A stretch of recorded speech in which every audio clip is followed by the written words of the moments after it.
Good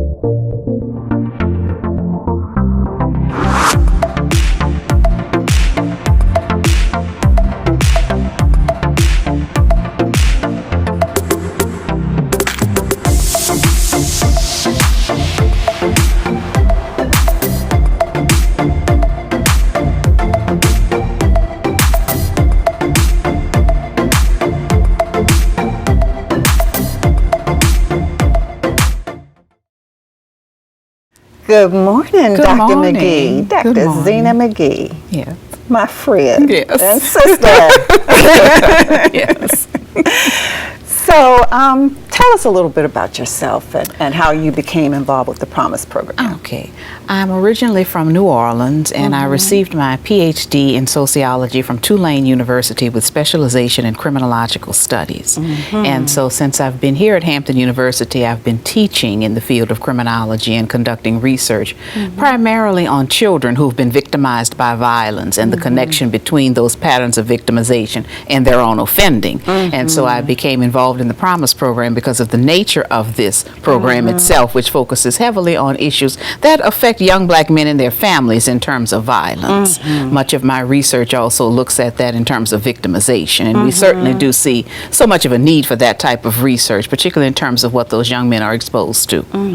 Very good. Yes. And you're an extraordinary researcher. Everybody knows that. Thank you. Everybody in Hampton and in Virginia, everywhere knows what an extraordinary researcher Thank you you. are. And is there anything personally that has driven you to want to work with this program?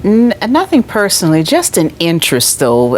My research has allowed me to go out into the community and sometimes hear the stories of young children, sometimes as young as 10 and 11, who, for many of them, violence has become such a common thing, they don't really know that they've been exposed to it. And I think my research has brought me to a place where I'm better able to understand what these children are exposed to and what they're experiencing, and also being able to bring that into the classroom to help our students understand that it's not always just about that young man's need to engage in violence. It's actually the factors that place him at risk of violence. And so it's so important, and I think for many of these young men, no one really listens to their stories. And so for me, that's pretty much why I have such an interest in it, because it gives us the opportunity to truly hear what it is they're exposed to, what they're feeling, so that we can then help them as much as we can to better their lives. That's good. And you know, we did this together. Yes. Yourself and Dr. Candace Wallace Yes. and myself. We've kind of worked together to Yes, we develop have. this program, this approach. Share with everyone what the Promise program is all about. The Promise program really takes a different look at research, a different look at intervention, because for so long we've seen so much that tends to focus more on a deficit approach, blaming the young man for his involvement in violence, blaming his mother for not being there to stop the violence, blaming the father for being absent. This program takes such a different, important approach because it focuses more on the strengths of the young man, his racial identity, his sense of communalism, how he relates to his family.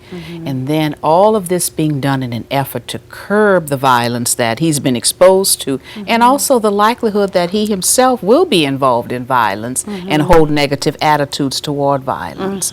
We see so many programs out there in existence right now that tend to take a different approach, and in many cases reaffirm some of the old age stereotypes and assumptions about young black men. We're taking a different approach because our approach is really to uplift, while at the same time conducting rigorous research that will inform others of what we have found. That's good. And you know, one of the things that we do, as you know, is we measure their attitudes and their behaviors prior to the program and after the program, after they participated in the program.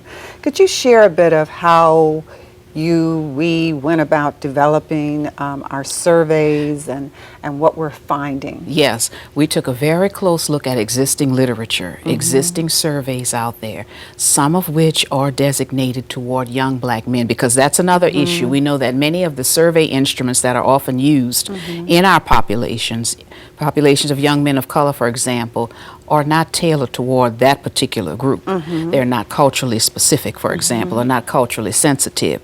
So we took much time taking a close look at some surveys that were already in existence that measured such things as racial identity, communalism, violent attitudes, violent behaviors. And from there, we developed a survey. Each part of that survey speaks to a certain session in that program. And so our goal is to distribute that survey at the very beginning to take a close look at what those behaviors are, take a close look at what their attitudes are toward violence, but also the extent to which they've engaged in behaviors that speak to communalism, the extent to which they are proud to be young black men. With these intense workshops throughout the program, we then test them at the end using that same survey to see if there's been a change. And we're so happy to show that we have that change. Right. We are beginning to see from our research a decline in violent attitudes, a decline in violent behaviors as a result of what we have been giving them each week in those sessions. That's good news. It is very good news. It's very good news because Yeah. it shows us that the program is working, and we're looking at some of those same factors that in the past have been overlooked. The importance of religiosity and spirituality, the importance of racial identity and communalism. We're seeing that. We're seeing that come about in terms of them being able to now tell us that violence is not always the answer. In many cases, there are other ways to think about this. I don't always hold violent attitudes now. And we're also seeing an increase in their racial identity, an increase in their levels of communalism, religiosity, and spirituality. So that shows us that our efforts are really making an impact. Yeah, this is great to have such a good program and that we're able to really measure its impact. Yes, and yes, that we we're are. seeing some positive outcomes from it. Yes. And we even learned, I think, that we need to be very careful about how we even administer our Certainly. surveys. Yes. Could you explain what Yes, we learned? we're there? dealing with a population, adolescent population. Oftentimes they will complete surveys, and much of it can be social desirability bias because they're so young and they just have a tendency just to start circling the answers. So we take a lot of time with that survey. We get permission, of course, from the parents and the youth to administer that survey, and we read to those young men those questions. That's really important because it allows us to take the time to go through each one of those items, and we often pause through that to give them a chance to really think about it so we can get the best response possible, an accurate response to them. And so this is done at the very beginning of our program in group settings, small group settings, and then at the very end as well. And then what we do is we go back to the laboratory and then we analyze the data from there, generate our findings, and we've been able to publish and present our findings. Yeah, that's great. Yes. That's great. And what we've all had to do is be involved, or at least the three of us, in the research, but also in the program. Yes, we and have. interacting with the participants Yes, in the we program, and especially you going in and Dr. Wallace and administering the surveys as you just described. What have you observed and learned through coming to these sessions and interacting with these young One men? of the things we've been able to do as the researchers is that we go into some of those sessions. Now, we don't stay long because we know that this is a secure, safe environment for these young men and their facilitators and mentors, but we do observe some of what we're seeing. Now, what we have noticed is that there is certainly a connection between what we always speak of in terms of the young men being in a situation where there is trust. And I know I've been able to see that firsthand. I've walked into many of those sessions and I can just see and feel the level of trust in that room as these young men are able to speak about issues that affect their families, that affect them in school and in their communities. And these mentors, facilitators have given them such a safe environment. I often think about that because for many of them, this may be the only chance they get to really speak about what it is they're being experiencing. And so you know, it's one thing to be able to generate your surveys and analyze your data and publish, but it's something else to really sit in there and see the impact of the program as you sit and you observe some of those sessions, being able to talk about their fathers, being able to talk about what it means for them to be a young black man in this oppressive society. We learn so much as the researchers as we sit in those sessions ourselves. That's good. That's good. Is there anything about this program and the way that it's been implemented and what you've observed in these young men that gives you hope that this can really make a difference? I have observed, first of all, the way that the facilitators and the mentors relate to those young men. They are the ones to me who truly are giving them hope. And at the same time, when we have our culminating event and we have the parents to return and they're able to speak to some of us about what they have observed, even in that short time, 6 months, in terms of their son's behavior, that gives me hope to know that this program is truly working, because in many situations, we never even listen to the voice of the parents. We don't want to talk much about the mother and what the mother has done for her son. And the mothers feel that way as well because of our society and the barriers that we place on mothers, African American mothers in particular. We see that change when we hear that mother. And she speaks to us in many cases. We've conducted interviews with the parents, for example, at the end to get their sense of what they've observed. And that is when I really see that this is making a difference. When you can hear that young man stand up at the end and talk about the way he once felt about himself, that speaks to issues of his self-esteem and his self-worth, his value. And it's something else to hear that mother speak about how she's noticed a change in her son based upon his experiences and his involvement in this program. And that relates to, Dr. McGee, to the qualitative data that we've collected as well. Yes. So not only have we collected quantitative data with these surveys, but we've actually done interviews and focus groups, and we're now analyzing that data. We have, and that speaks, that speaks to the richness of this project as well. We're engaging in what's known as a mixed methodology, because not only do we have our quantitative results from those surveys, we have qualitative findings as well. We have interviews now from the mothers and other parents. We have interviews from those young men, and we are in the process now of analyzing that data.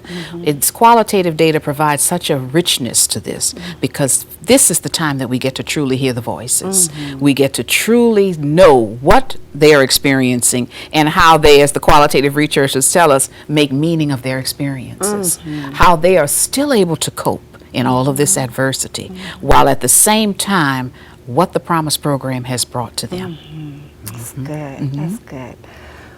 What would you like to see? We've had this program for 4 years now. Yes.